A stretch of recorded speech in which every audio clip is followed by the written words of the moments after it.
सद्गुरू श्री ब्रह्मचैतन्य महाराज गोंदवलेकर यांचं प्रवचन 12 मार्च. प्रपंचात राम करता ही भावना ठेवावी. परमात्मा आनंद रूप आहे. भगवंताचा आनंद हा उपाधिरहित आहे. भगवंताच्या हास्यमुखाचे ध्यान करावे. प्रत्येक गोष्टीत मनुष्य आनंद पाहत असतो. उकाड्यात वारा आला, त्याला वाटते बरे झाले. पाऊस आला की त्याला वाटते आता गारवा येईल. कोणत्याही तऱ्हेने काय मनुष्य आनंद साठवू पाहत असतो. मनुष्याला भूक लागेल तेव्हा तो जर अन्न खाईल तर त्याचे पोट भरेल आणि त्यापासून त्याला आनंद होईल. परंतु त्याने विष खाल्ले तर त्याने आनंद न होता मरण मात्र येईल.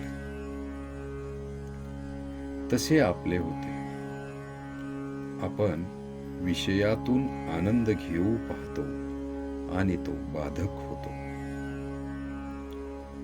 एखाद्या रोग्याला जर जंत झाले आणि त्याला जर खूप खायला घातले तर ते शरीराला पोषक न होता जंतच वाढतात. त्याचप्रमाणे आपण सत्कर्मे करताना पोटात विषयांचे प्रेम ठेवून किती केली तर त्यामुळे विषयच पोसले जाऊन त्यापासून समाधान लाभू शकत नाही.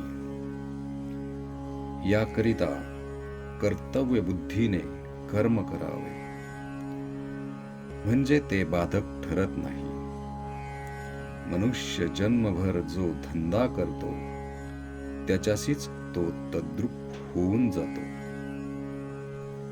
एखादा वकील घ्या, तो त्याच्या धंद्याशी इतका तद्रूप होतो की मरतेवेळी सुद्धा तो वादच करीत जाईल. नोकरी करणारा नोकरीशी इतका तद्रूप होतो की स्वप्नात देखील तो स्वतःला नोकर समजूनच राहतो. कर्म कसे करावे तर त्याच्यातून वेगळे राहू. लग्नाचा सोहळा भोगावा, लाडू खावेत, परंतु ते दुसऱ्याचे आहेत असे समजून. आपल्या मुलीचे किंवा मुलाचे नाहीत असे मानू. नाही तर व्याह्यांची काळजी लागायची किंवा हुंडा मिळतो की नाही इकडे लक्ष लागायचे. त्यामुळे तापच निर्माण होईल. कर्माशिवाय कोणालाच राहता येत नाही. एखाद्याला शिक्षा द्यायची म्हणून अगदी हलायचे नाही. पापणी हात पाय काहीही हलवता कामा नये असे सांगितले तर ते जसे त्याला शक्य होणार नाही तसे काही ना काही तरी कर्म हे होणारच. भगवंतानी अशी काही सांगड घालून दिली आहे की कर्म केल्याशिवाय गत्यंतरच नाही. परंतु ती कर्मे राम करता ही भावना विसरून केली तर बाधक होतात आणि मरणापर्यंत माणूस पुढल्या जन्माची तयारी करत राहतो.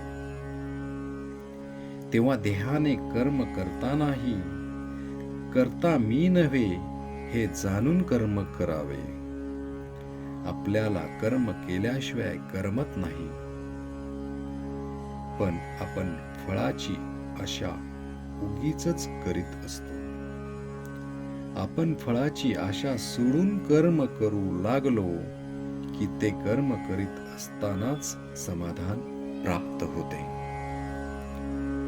प्रपंचात सर्वांकरिता सर्व करावे, पण मनात मात्र मी रामाचा आहे ही अखंड आठवण ठेवावी, म्हणजेच त्याच्या नामात राहावे. श्रीराम जय राम, जय जय राम.